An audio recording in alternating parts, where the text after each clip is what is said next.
할렐루야. 아멘. 온 땅이여 하나님께 기쁨을 외치라. 5번째입니다. 우리 한번 제목을 같이 읽어볼까요? 시작. 기쁨을 연기하던 자에서 기쁨에 압도된 자로. 할렐루야. 아멘. 이 제목을 가지고 말씀을 전하길 원합니다. 최근에 제가 이렇게 권사님들을 닥달해가지고 영화를 이제 보자고 했어요. 그리고 또 운영위원회를 또 닥달해서 안 가신다는 분들 억지로 끌고 가가지고 제가 보게 했습니다. 근데 우리 성도님들도 안 보신 분들은 한번 보셨으면 좋겠어요. 저는 어쩌다가 3번이나 봤어요. 3번째 보니까 그 다음 대사가 떠오르더라고요. 근데 묘하게요. 2번 봤으니까 3번째 보는 거니까 그냥 대충 봐야지 이런 마음이 안 생겨요. 계속 집중하게 되더라고요. 여러분, 이 신의 악단 홍보하는 건 아니고요. 제가 3번을 보다 보니까 이제 좀 그 의미들을 좀 이렇게 깊이 깨닫게 되고 발견하게 되어서 그것을 좀 나누려고 합니다. 안 보신 분들 죄송하지만 내용이 이렇다라고 하는 걸 조금 소개하겠습니다. 여러분, 1990년대 실화입니다. 김정일 시대 이야기죠. 탈북자들이 그 탈북해서 들려준 이야기들을 조합해서 만든 영화예요. 당시에 여러분, 북한의 국제 제재를 통해서 돈이 들어오지 않았어요. 그래서 그 북한 보위부에서요, 이 보위부라고 하는 데는 뭐냐면 뭐랄까요, 체제를 부정하는 이들, 특히 기독교인들을 색출해 가지고 옥에 가두고 또 총살시키고 하는 곳이거든요. 근데 보위부에 여러분 지독하게 세속적인 명령이 내려집니다. 뭐냐면 이제 국제 기독교 연맹에서 돈을 준단 말이죠. 그런데 그냥 줄 수는 없다 말이죠. 어떻게 해야 주느냐? 북한에도 신앙의 자유가 있다라고 하는 것을 증명해야 2억 달러, 1990년대에서는 1600억, 오늘날로 하면 한 6천억 정도 됩니다. 그 돈을 받을 수 있거든요. 그러니까 눈을 뒤집고서 뭔가를 해야 돼요. 그래서 여러분, 그 영화에 박교순이라고 하는 소호자, 보위부 간부죠. 그 사람에게 명령이 떨어집니다. 어떤 명령이냐? 국제 감시단, 기독교 감시단을 속일 수 있도록 2주 안에 남조선 교회의 부흥회보다 더 진짜 같은 완벽한 가짜 부흥회를 만들어라. 이게 명령이었어요. 여러분, 이 박 교수는 내용에 보면 자기 사촌 형이 성경책을 읽었다고 총살하는 사람이에요. 또 자기 엄마가 할아버지가 물려준 성경책을 읽다가 그 어렸을 때 초등학교 때 아마 이렇게 변을 당한 것, 아마 돌아가신 것 같아요. 내용에는 구체적으로는 안 나오는데 그러한 옛 기억들이 있어요. 그러다 보니까 여러분, 그런 할아버지 엄마의 그러한 핸디캡이 있으니까 자기는 이제 더 이상 거기에 목을 매면 안 되잖아요. 그죠? 그럼 자기가 살아남을 수가 없어요. 그러니까 사촌 형까지도 막 총으로 쏴 죽이더라고요. 그는 여러분 지하 교인들을 고문하던 실력으로 가짜 찬양단을 만들어요. 그들에게 성경은요, 돈을 위한 대본입니다. 찬양은요, 생존을 위한 연기였습니다. 그런데 여러분,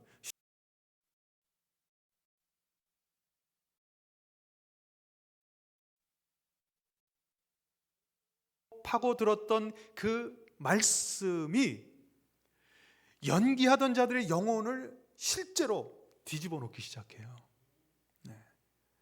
여러분, 이때 박교순 소좌가 겪은 상태는 평온이 아니라 격렬한 내적 갈등이었어요. 여러분, 이것을 어디서 느꼈냐? 지금 여러분들에게 동영상을 한 편 보여드릴게요. 근데 이 가수의 이 노래하는 사람이 그 영화에서 박교순 소좌 역할을 한 사람이에요.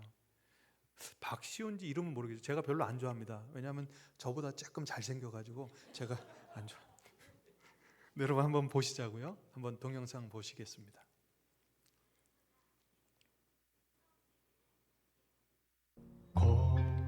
고통의 멍에 벗으려고 예수께로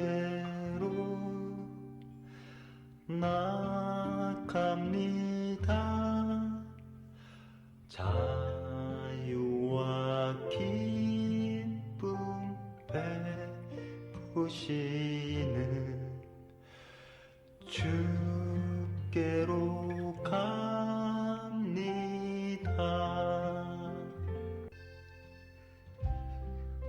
지금 잘 보세요. 지금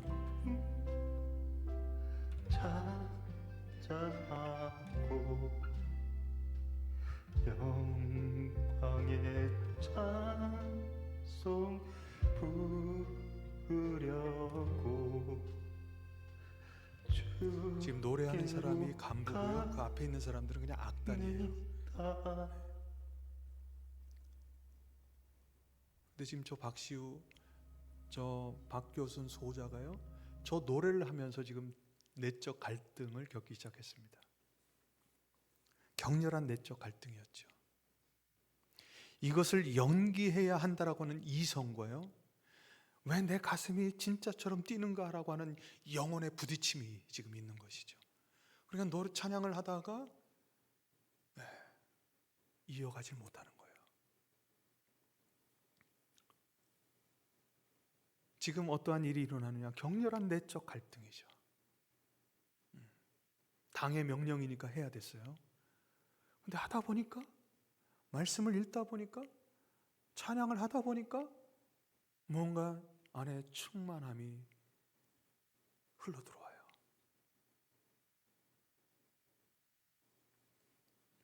여러분 빌립보서 1장 18절 다음 암송인 거 아시죠?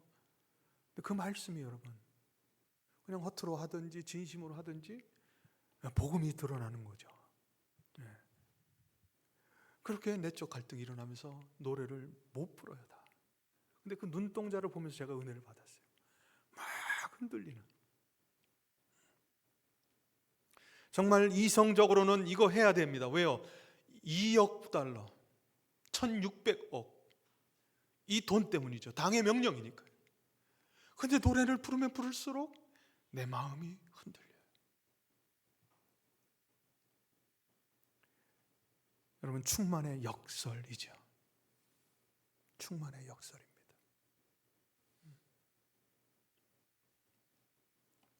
여러분 이 내적 갈등, 이것은 여러분 단순히 비움을 의미하는 것이 아닙니다. 여러분 이 내적 갈등을 통해서 내가 비워지는 것 같지만 채워지는 것이죠. 채워지는 것입니다. 내 안에 진짜가 채워지니까 어떻게 해요? 가짜가 추방되는 거예요. 내 안에 진짜 주인이 들어오니까 가짜들이 설 곳이 없어지는 거죠. 바로 그게 충만이라는 것이죠. 내 안에 진짜 주인, 가짜 주인들을 몰아낼 때 발생하는 거룩한 불협 화음, 그것을 그가 깨닫고 있는 거예요. 지금까지 자기를 채웠던 것은 가짜였고 이제 막 밀고 들어온 이 생명의 떨림이 진짜라고 하는 사실을 알게 되면서 그가 노래를 끝까지 잊지 못하고 눈동자가 흔들리면서 지금 내적 갈등을 표현해내고 있는 것이죠. 저와 여러분들 이 박교순 배우와 다르지 않다라고 하는 것입니다. 우리 역시 평온하다고 믿지만 삶의 조건이 조금만 어긋나도 그 평안은 순식간에 비명으로 바뀌어버리죠. 우리가 누리던 기쁨이 사실은 상황이라는 대본에 의존한 2주짜리 가짜 부흥이었기 때문입니다. 성경은요 우리에게 잠시가 아니라 항상 기뻐하라고 명령합니다. 그러면 이 명령은 군인들에게 내리는 명령이에요. 전쟁터로 나아가는, 싸움터로 나아가는 군인들에게 내리는 명령이라는 것이죠. 항상 기뻐해라. 어디서요? 영적인 전쟁터에서. 지지 마라. 굴하지 말라는. 항상 기뻐해라. 여러분, 어떻게 항상 기뻐하고 견딜 수 있을까요? 그것은 우리의 의지의 문제가 아니라는 거예요. 무엇이죠? 공급원의 문제라는 거예요. 여러분, 사도 바울이 명령한 항상은 시간의 영역이죠. 오늘 읽은 말씀들을 여러분 두 구절을, 한 구절은 요한복음이고 예수님이 하신 말씀이고 다른 한 구절은 데살로니가전서 사도 바울이 한 고백이에요. 근데 여러분 이 두 말씀이 너무나도 잘 연결되죠. 항상 기뻐해라. 항상 기뻐하라고 이것을 너희에게 이름은 내 기쁨이 너희 안에 있어 충만하게, 너희 기쁨이 충만하길 원하기 때문이다. 우리 지난주 그 주님의 기쁨이 어떤 기쁨이었죠? 역설적인 기쁨이었죠. 세상은 소비라고 이야기했지만 그 거룩한 소비, 허비, 이것을 우리 주님은 기뻐하신단 말이죠. 마리아가 향유 옥합을 깬 것을 보시면서 우리가 완벽할 필요가 없다 그랬죠. 우리 주님은 우리의 목소리를 듣길 원하시는 것이죠.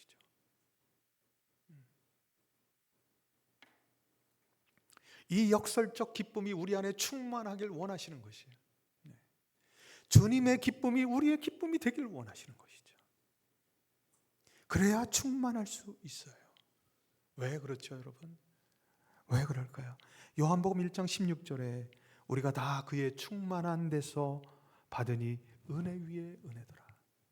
우리 주님이 그의 충만함으로 우리에게 그 기쁨의 충만을 주시는 거예요.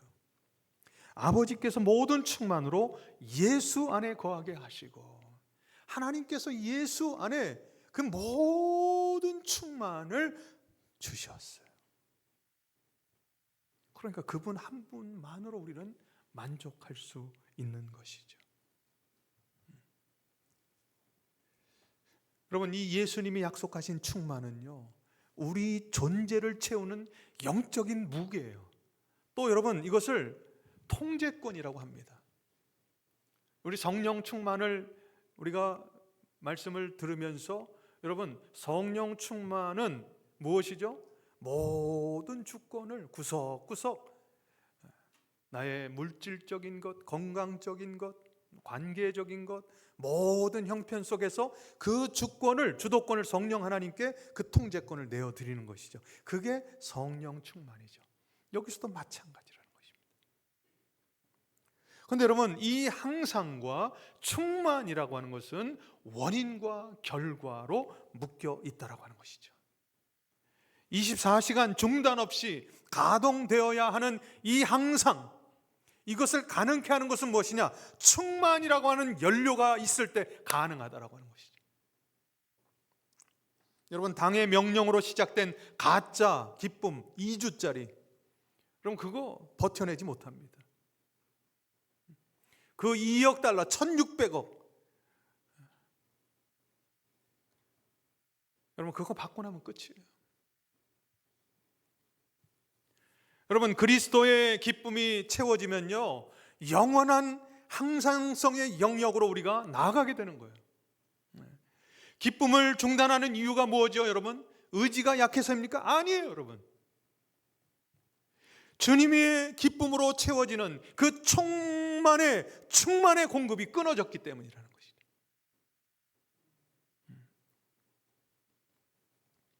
여러분 예수님께서 저와 여러분들에게 기쁨을 짜내봐, 그래야 항상 기뻐할 수 있어, 이렇게 말씀하시지 않았어요.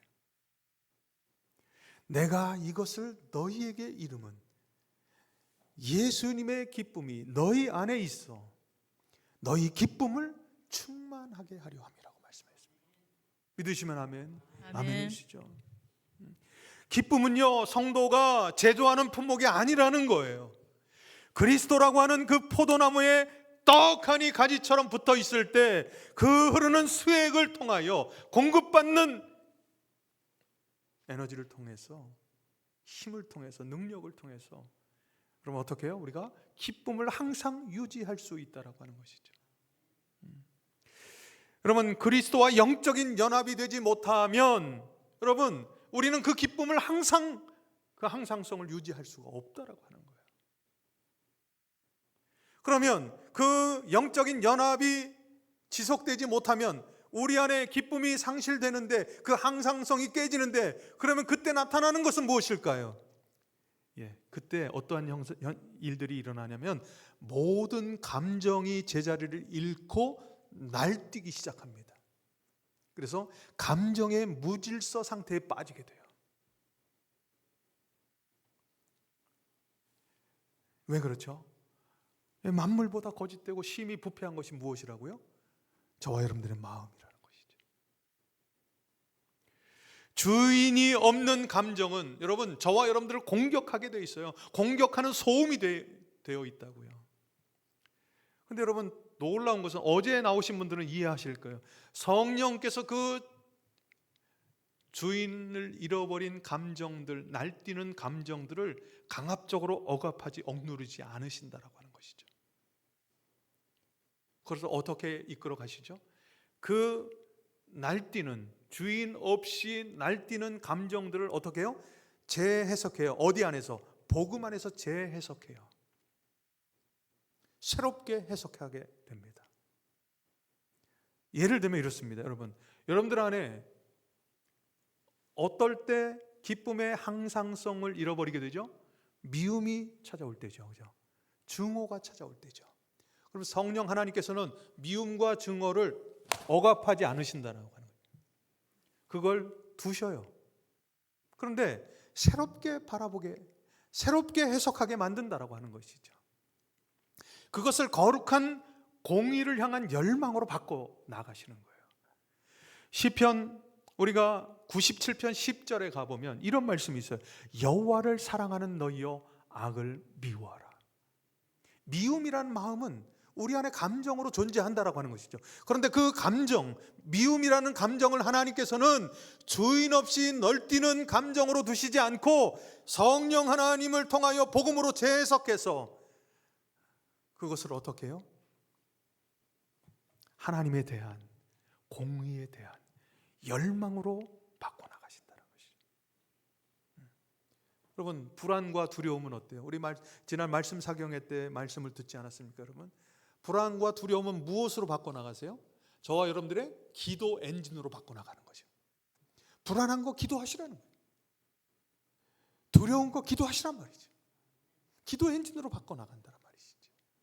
빌립보서 4장 6절에서 7절 말씀이죠.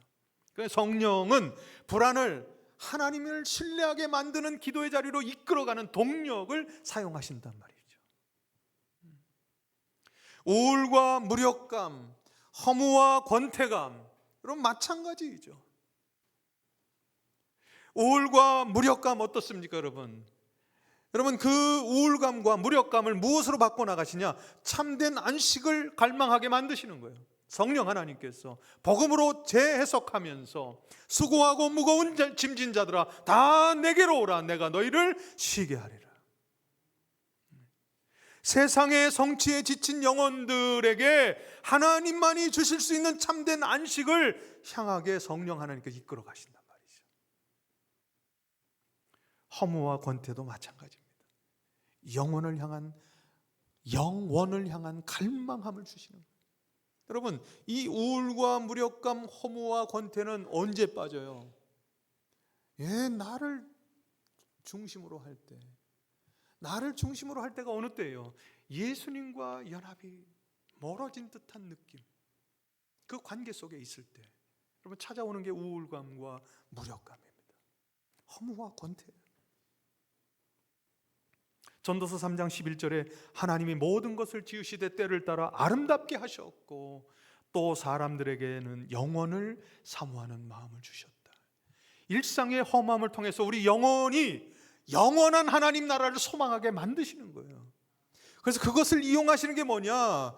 허무와 권태, 우울감과 무력감 속에 그저 우리를 놔두시지 아니하시고, 그렇다고 그것을 억누르지 아니하시고, 그것을 통해서 다시 몸부림치게 하시죠. 앞에서 우리 그 소자가 겪었던 그 갈등들이 있지 않습니까? 그것들을 통해서 우리를 어떻게 해요? 복음으로 재해석하게 만드는 거예요. 그래서 하나님을 통해서 우리에게 주시는 참된 안식을 갈망하게 하고 영원을 향한 갈망을 우리 안에 갖게 하시는 것이죠. 네. 죄책감과 슬픔도 마찬가지입니다. 죄책감과 슬픔도 여러분 그냥 억누르고 울지 마, 이게 아니에요. 그것을 통해서 은혜의 통로로 이끌어 가시는 거죠.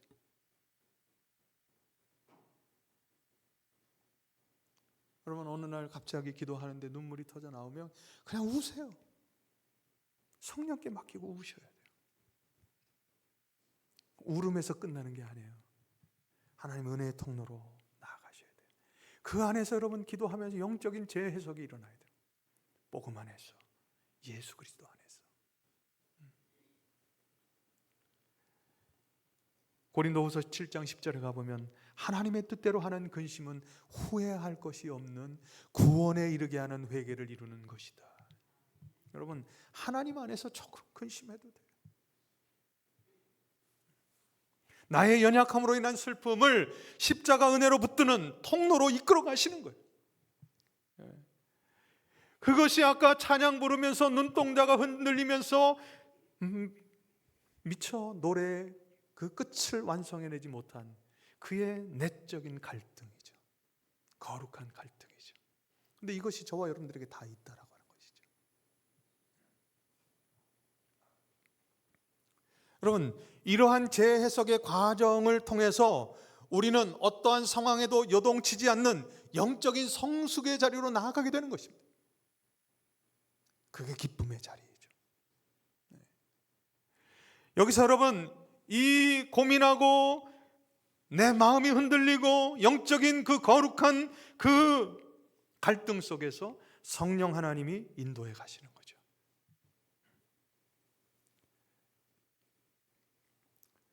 그런데 여러분, 그 성령의 인도하심은 저와 여러분들을 반석이신 예수 그리스도께 고정시키시는 거예요. 고정시키는 것이죠. 우리 한번 마태복음 7장 24절 25절 우리 한번 찾아보실까요? 우리 한번 다 같이 찾아서 읽었으면 좋겠습니다. 마태복음 7장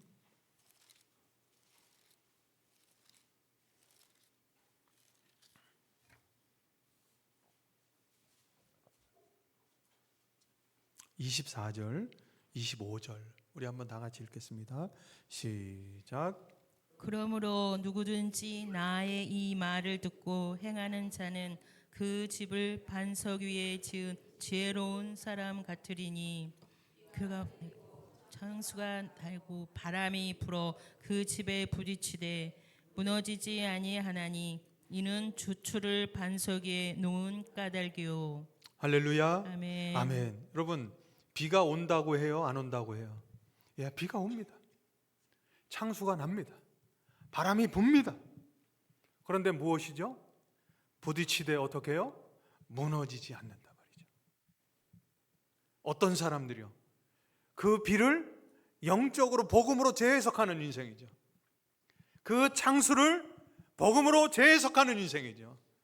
그 바람을 복음으로 재해석하는 인생이죠. 복음으로 재해석하는 사람들은 지혜로운 사람이다. 창수가 나고 바람이 불고 비가 내려도 그 집에 부딪혀도 무너지지 아니한단 말이죠.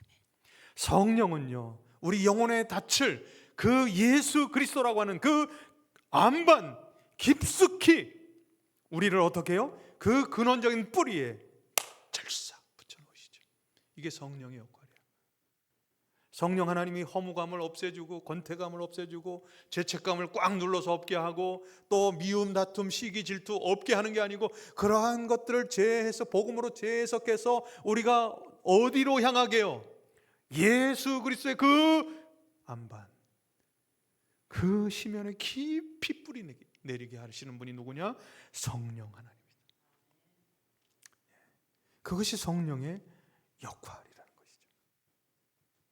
여러분, 슬픔과 고난은 지표 위의 날씨일 뿐이라는 거예요.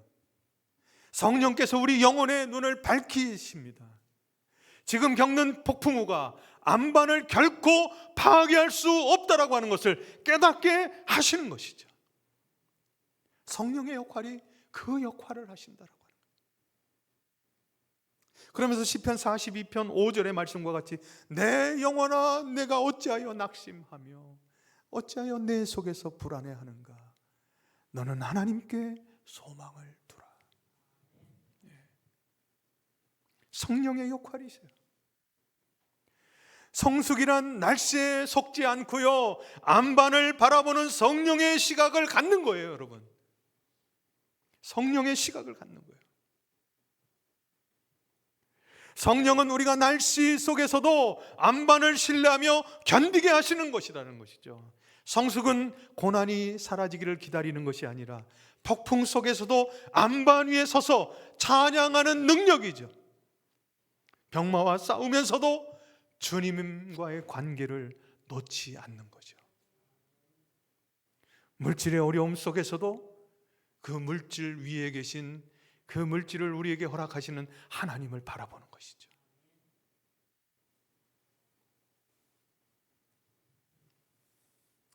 성령께서 우리 안에 말할 수 없는 탄식으로 기도하고 계셔요. 우리는 환난 중에도 즐거워하는 성령의 열매, 성숙의 열매를 맺게 되는 것이죠. 기쁨의 열매를 맺게 되는 것입니다. 여러분, 그러니까 여러분 내적인 그 거룩한 영적 그 갈등을 여러분 그냥 그 갈등, 그 순수한 그 갈등에 여러분들을 내어주시면 안 돼요. 그것을 복음에 비추어 보셔야 돼요. 복음까지 끌고 가야 돼요. 그렇게 바람이 불 때 여러분 그 바람에 순응하셔야 돼요. 그럴 때 여러분들이 예수님과의 관계가 끊어지지 않았구나. 이 문제가 나를 넘어뜨리지 않는구나. 이 폭풍 속에서 안반이 나를 지키시는구나. 이것을 경험하게 된다라고 하는 것이죠. 여러분, 이 충만한 기쁨은요, 이렇게 막 영적인 싸움을 싸우고 내 안에 물밀듯이 밀려 들어오는 그 주님의 기쁨으로 말미암아 우리는 충만하게 되잖아요. 그러면 그 기쁨을 항상 유지할 수 있어요. 그런데 그 기쁨은 나만의 기쁨이 아니에요, 여러분. 그 기쁨은 충만해요. 어떻게 해요? 충만이라는 건 무엇이죠, 여러분? 차고 넘치는 것이죠. 여러분 보세요. 여기 지금 이 캡은 보이지 않잖아요, 그죠? 여러분, 여기 보이지 않는 것까지 물을 채웠다고 해서 이것이 꽉 찬 물은 아닙니다. 왜요? 이 캡 보이지 않는 부분은 가려져 있거든요. 충만이란 무엇이죠? 네, 이 물병 아기까지 꽉 차서 흘러 넘치는 거예요. 그것을 충만이라고 하죠. 그러니까 여러분, 항상 기뻐한다라고 하는 것은 항상 내가 예수 그리스도를 통해서 공급받는 거예요. 그 공급받음이 어떻게 해요? 충만한 것이죠. 넘치는 것이죠.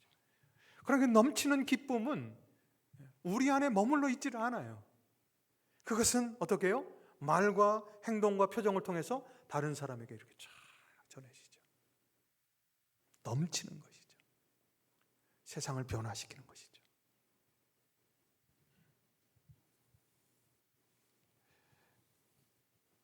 왜 그렇죠? 우리 안에 그 힘이 있으니까요. 어떤 힘이죠? 하나님으로 인하여 기뻐하는 것이 너희의 힘이라고 느헤미야 선지자는 고백하고 있거든요. 그러니까 여러분, 우리 안에 지금 예수 그리스도로 충만한 것이죠. 그러니까 여러분, 예수 그리스도가 우리의 힘이 되시니까 지금 우리는 어떻게 해요? 넘치는 거죠. 이겨낼 수 있는 거죠. 그리고 그 이유를 묻는 이들에게 우리는 어떻게 해요? 말할 수 있어야 돼요. 전할 수 있어야 되죠. 표정으로, 말로, 행동으로, 삶으로. 여러분, 이 영화가 잊혀지지 않는 것, 그 이유가 있습니다. 김 목사님이 이제 좀 거기서 좀 헤어나시라고, 그래서 제가 당신도 한 3번 봐봐, 잊혀지나. 안 잊혀지네.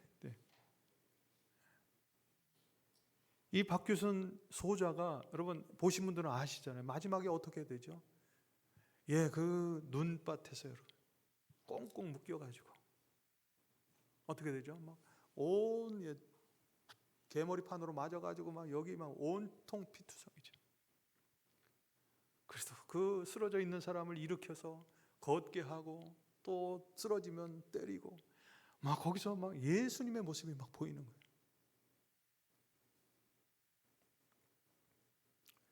그가 내적인 거룩한 갈등을 하고요. 결론 내린 게 뭐냐?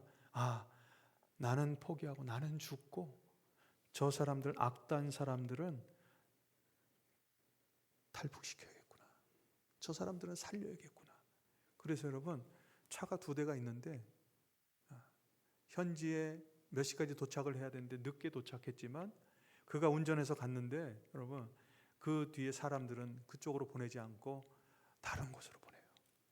그들을 살려냅니다. 그리고 자기는 결국 총을 맞아 죽지요. 근데 더 감동인 것은 마치 예수님의 모습이 보여요. 그러면서 그가 기도해요. 물론 영화니까. 그래도 감동이 되는 것은 하나님, 저는 하나님을 믿어요. 하나님께서 저 사람들을 지켜주실 것을 믿습니다. 그리고 팡팡 총 맞아 자기는 죽습니다. 하나님의 충만이죠. 죽음의 공포가 아니죠. 내면의 기쁨이죠. 그 기쁨이 흘러넘친 것이죠. 그는 그리스도의 고난에 참여한 것이죠. 내 몸이 부서지는 날씨 속에서도 안반 위에 서 있기에 타인을 위해 기도할 수 있는 그 충만함이, 그 성숙함이 나타난 것이죠. 사랑하는 우리 등대교회 성도 여러분, 항상 기뻐하라라고 하는 명령은 내 힘으로 짜내라. 그래서 남들 볼 때는 웃고 남들 없는 곳에서는 울고 짜고 두려워하고 근심하고 걱정하고 그런 얘기가 아닙니다. 그리스도와의 연합이에요. 주님께서 제발 내 안으로 들어오너라. 내가 지금 너에게 녹화하고 있지 않니? 마음의 문을 열어라 말이죠. 내가 너 안에, 너가 내 안에 거하기를 원한다. 여러분, 한 주간 동안 이런 고백이 여러분들의 고백이 될 수 있길 소원하는데요. 여러분 한번 따라해 봤으면 좋겠습니다. 나는 기뻐할 힘이 없으나 내 안에 주님의 기쁨이 충만하다. 아멘. 아멘. 할렐루야. 아멘. 그 기쁨이 충만해. 그럼 그 기쁨은 그럼 다음 주 말씀으로 한번 돌아가 보셔야 되죠. 다음 주, 지난주 말씀이죠. 죄송합니다. 지난주 말씀 한번 유튜브 가셔가지고 한번 더 들어보세요. 그 역설의 기쁨이 우리 안에 충만해야 진짜 내가 지금 주님의 기쁨으로 내 기쁨이 충만하다라고 하는 것을 확인하게 될 것입니다. 여러분, 우리 지난 말씀 사경회 때 평강 공장 공장장 되셨잖아요. 오늘은 기쁨 공장 공장장이 되셨으면 좋겠습니다. 아멘. 할렐루야. 아멘. 우리 옆에 분들에게 한번 당신은 기쁨 공장 공장장이십니다. 네, 반대 바라보시고 당신도 기쁨 공장 공장장입니다. 네, 옆에 분들한테만 그렇게 되시라고 하지 말고 한번 따라해 보시죠. 나도 기쁨 공장 공장장입니다. 공장장입니다. 아멘. 그렇게 한 주간 살아갈 수 있길 주님의 이름으로 축복합니다. 아멘. 기도하겠습니다.